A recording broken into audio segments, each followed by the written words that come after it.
मी सांगतो तुम्हाला, आता ह्या सगळ्या गोष्टींबद्दल तुम्हाला किती जणांनी आश्वासन दिली आतापर्यंत? मागे मोर्चे निघाले होते एकदा, बरोबर?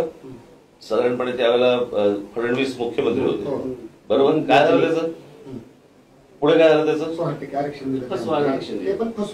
एक्झॅक्टली.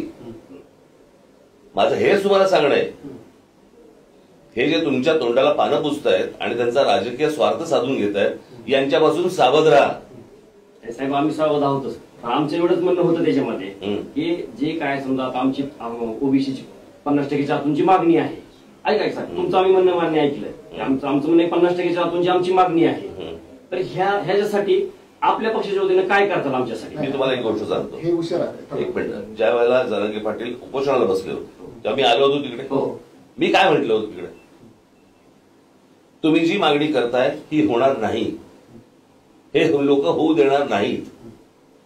यांच्या मनामध्ये फक्त तुमची माथी भडकवणे, संघर्ष घडवणे, यातनं हातामध्ये मतं मिळवणे आणि तुम्ही वाऱ्यावर पडलात तरी चालेल. तेच करतायत. बाळ रडल्याशिवाय दूध पाजत नाही, बरोबर आहे? तसं समाजाने कुठेतरी आता आक्रमक भूमिका घेतली शिवाय. मी तुम्हाला एक गोष्ट सांगतो, उद्या जर हे राज्य माझ्या हातात आलं, मी तुम्हाला सांगतो महाराष्ट्रात कोणालाही आरक्षणाची गरज लागणार नाही. आपली मराठी मुलं, आपल्या मराठी मुली, आपला शेतकरी, ह्याच्यावरती जो पैसा खर्च व्हायला पाहिजे ना, तो नको त्या लोकांवरती पैसा खर्च होतो या महाराष्ट्रात. हे जे सगळे पूल आणि ब्रिजेस जे बांधले जात आहेत ना, सगळ्या गोष्टी हे कोणासाठी बांधले जात आहेत? कोण लोकसंख्या वाढवतंय इथे? जे पैसे तुमच्यावर खर्च व्हायला पाहिजेत, महाराष्ट्रात खर्च व्हायला पाहिजेत, ते फक्त शहरांमध्ये खर्च होत आहेत.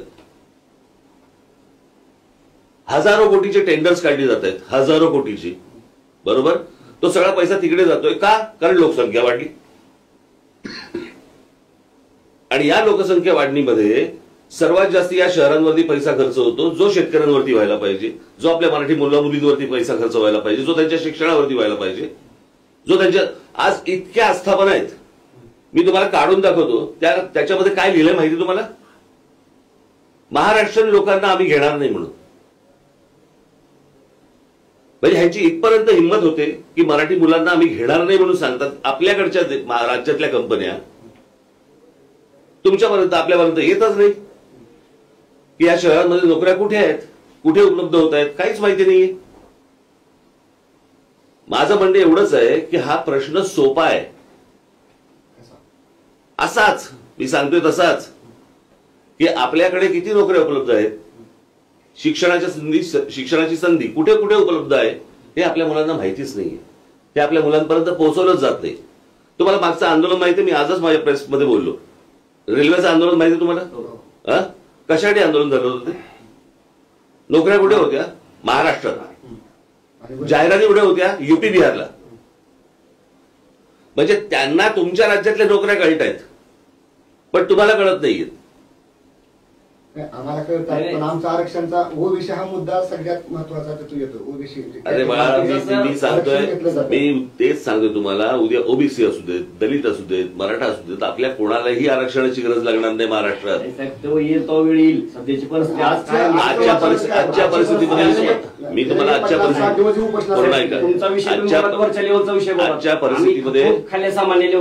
परिस्थितीमध्ये ही सगळी मंडळी तुम्हाला तुमचा फक्त वापर करून घेतील. नाही, मी तुम्हाला आता सांगतोय, हे पुढचे 3.5 महिने ना, आम्ही 3.5 महिन्याची वेळ येऊ देणार नाही. ही 3.5 हे पुढचे 3.5 महिने आहेत ना. आजपर्यंत मराठा युवकांचा सर्व पक्षीय नेत्यांनी, पुढाऱ्यांनी, राजकारण्यांनी आजपर्यंत फक्त मराठवाडा असेल, पश्चिम महाराष्ट्र असेल, फक्त उपयोग करून घेतला. 100% घेतलेलाच आहे. आमची तुमच्याकडून ही अपेक्षा आहे की म्हणून दादासारखे नेतृत्व सामान्य कुटुंबातून आलेलं, मी त्यांना भेटणार आहे. त्यांची मागणी रास्त आहे, त्याला कुणी करीत नाही. मी त्यांना भेटणार आहे. आता मध्यंतरी मुंबईला येऊन गेले मोर्चाला, मध्यंतरी मुंबईत येऊन गेले मोर्चाला. मुख्यमंत्र्यांनी सांगितलं दिलं झालं म्हणून. काय झालं? आता देश काला त्याच्या पुढे काही होणार नाही झालं, पण आम्ही मान्य नाही ना ते केलं. मी तुम्हाला त्याच्या अगोदरच, मी ज्यावेळेला येत होते ना जरांगे पाटील मुंबईला, त्याच्या अगोदर मी बोललो होतो की हे होणार नाही, हे फक्त तोंडाला पानं पुसतील आणि पाठवून देतील. साहेब, मग त्यांना आम्ही मराठा समाजाला मी लोकसभेला दाखवून दिले. म्हणूनच या दाखवून दिले आम्ही. सगळ्या आमची लोकांना एवढीच इच्छा आहे की तुम्ही मराठा समाजाच्या बरोबर राहो. आणि मी सगळ्यांबरोबरच नाही आहे ना, मग आम्हाला तसं वाटतंय तुम्ही नाही आमच्या बरोबर. असं तुम्हाला वाटतंय रे. हे बघा, तुम्हाला वाटण्याची विषय नाहीये. मला काय वाटते महत्वाचं आहे, माझ्यासाठी महाराष्ट्रामधला प्रत्येक नागरिक माझा आहे. कळलं का? मी समाज म्हणून बघत नाही आणि तसे संस्कार माझ्यावरती झाले नाहीत.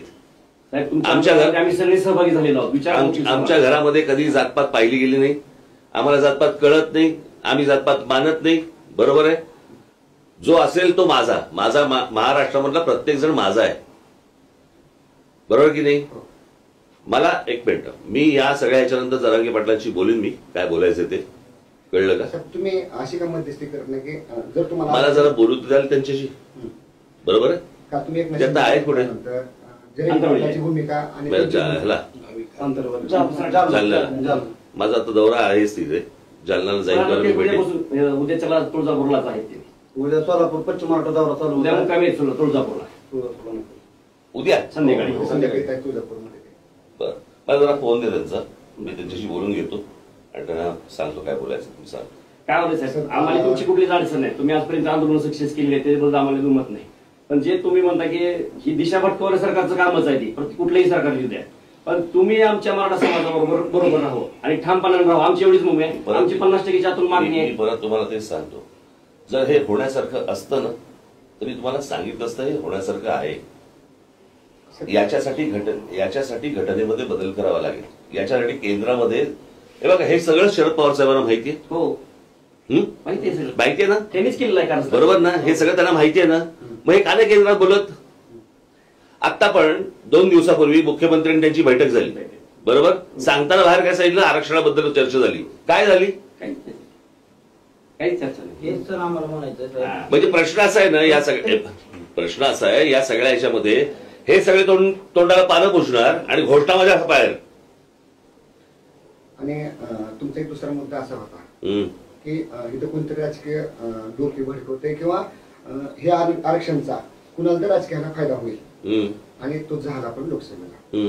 हे आमच्या लक्षात आल्यानंतर जरांगे पाटलांनी 28 ऑगस्टला 29 ऑगस्टला आमची भूमिका स्पष्ट करायचं ठरलंय. जर असा आमचा फायदा जर दुसऱ्याला होत असेल तर आपणच उमेदवारी देऊन आपणच या सगळ्या लोकांना समजा नुसते मतदान होणार असेल ना, हे बघा जे लोकसभेला झालं ना तेच ह्यांना वाटतंय विधानसभेला होणार असं त्यांना वाटतंय ना त्यांना. त्याच्यासाठी सगळे त्यांचे प्रयत्न सुरू आहेत. ज्याच्यासाठी तुमची माथी भडकवली जातील. हे बघा, ते भुजबळ बोलतात, तुम्हाला शिव्या देतात, बाकी ते ओबीसीला शिव्या देतात. याच्यातनं फक्त माथी भडकवली जातील. हाताला काही लागणार नाहीये. म्हणूनच मी तुम्हाला सांगतो या सगळ्याच्यामध्ये मला त्यांच्याशी शांतपणे बोलू देत. कळलं का? काय याच्यात मार्ग निघतो तो काढू आपण. आजपर्यंत काय झालं नसेल साहेब आमचं एवढं. बघा, मला जर समजा तुम्ही विचाराल ना ते बाकीचे सगळे राजकारण करत आले. मी तुम्हाला जे असेल ते तोंडावर सांगणार. बरोबर की नाही? मला तुमचा काही गैरफायदा नाही घ्यायचा आहे. मी तुमच्यासाठी मतांसाठी राजकारण नाही करणार. मला जातपात कळत नाही. मला त्याच्याशी देणं घेणं नाही. समजलंय? माझ्यासाठी महाराष्ट्र महत्वाचा आहे. तुम्हाला असं वाटतंय का मराठा आरक्षणाचा लढा? मी परत तुम्हाला सांगतो महाराष्ट्र हा माझ्यासाठी महत्वाचा आहे. मला या सगळ्या गोष्टींमध्ये फक्त एकदा त्यांच्याशी बोलू देत. माझं बोलणं झाल्यानंतर मी तुमच्याशी बोलेन. तेच बोलतील तुमच्याशी. तुमची भूमिका स्पष्ट करा. मी परत तुम्हाला तेच सांगतोय, तुम्ही माझ्यावरती हा दबाव नका टाकू. नाही मला त्यांच्याशी बोलू देत. बोलल्यानंतर बोलू देत. ठीक आहे. समजलं? जसे सुकले असतील तर पाणी पिऊन घ्या.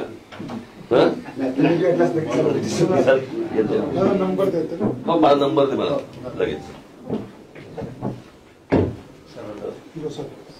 साहेब एक रिक्वेस्ट आहे.